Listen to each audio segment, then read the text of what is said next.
வணக்கம். தமிழக மீனவ பொதுநல அமைப்பு சார்பாக சோமேறுபுரத்தில் நடக்கும் மீனவருக்கான பிரச்சனை, தூண்டில் பாலம் அமைப்பதற்கு அத கோரிக்கையை வச்சு அதை நிறைவேற்றுவதற்கு கண்டன ஆர்ப்பாட்டத்துக்கு நாங்களும் ஒத்துழைப்பு செய்ய வந்திருக்கிறோம். இந்த சோமேறுபுரம் மீனவ கடற்கரை கிராமத்தில் நாங்கள் நேரில் வந்து பார்க்கும்போது மிக மோசமாக இருக்கு. இத கண்டிப்பாக மீனவர் தொழில் கண்டிப்பாக நாட்டில் கொள்ள முடியாது.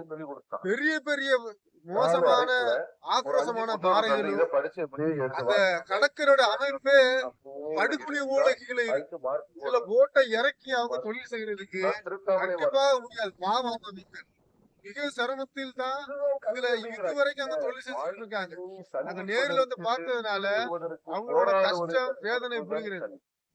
இந்த இதுல நம்மளோட மீனவ பொதுநல அமைப்பு சார்பாக இதை எந்த அளவுக்கு நமக்கு முயற்சி செய்து உங்களுக்கு அந்த தூண்டில் பாலம் அமைப்பதற்கு நமக்கு உறுதுணையாக இருந்து கண்ணசராமல் இதை நிறைவேற்றி கொடுக்க எந்த அளவு பாடுபட முடியுமோ நம்ம மீனவ அமைப்பு சார்பாக பொதுநல அமைப்பு சார்பாக கண்டிப்பாக இதை நிறைவேற்றி கொடுக்க நமக்கு முடிஞ்ச அளவுக்கு பாடுபடும். இல்லைன்னா எப்படி ஒரு சினிமாவில் அத்திப்பட்டி கிராமம் படத்துல அத்திப்பட்டி கிராமம் காணாமல் போனது போல இந்த இடம், இந்த கிராமம், இந்த சோமேறுபுரம் கிராமம் காணாமல் போவதற்கு தான் அதிக வாய்ப்பு இருக்கிறது.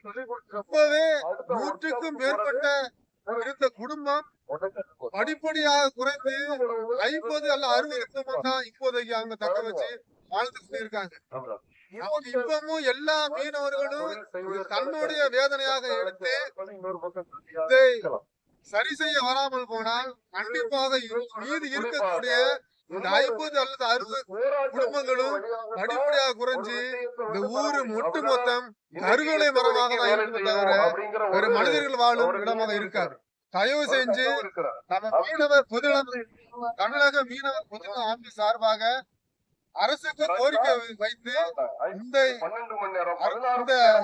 இந்த மக்களுக்கு தேவைப்படும் இந்த தூண்டில் பாலத்தை நிறைவேற்றி கொடுக்க முழு மனதாக அமைப்பு சார்பாக பாடுபடும். நன்றி, வணக்கம்.